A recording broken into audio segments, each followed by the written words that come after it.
আপনি দেখবেন যে শেখ হাসিনার বিরুদ্ধে আমরা বাংলাদেশ জামায়াতে ইসলামী সহ দীর্ঘ ১৬টি বছর কিন্তু আমরা রাজপথে আন্দোলন সংগ্রাম করেছি। আমাদের লক্ষ্যটা কি ছিল? বাংলাদেশকে একটা গণতন্ত্রের দিকে রূপান্তরিত করা।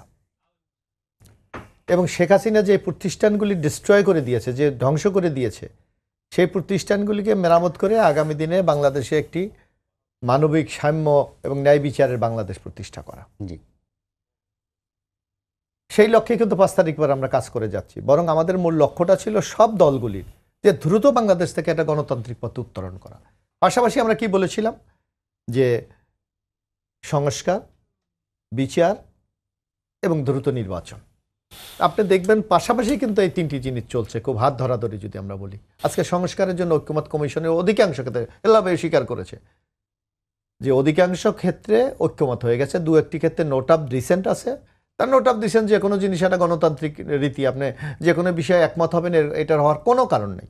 আপনাকে দ্বিমত না করলে সেখানে গণতন্ত্রের সৌন্দর্য তো হয় না।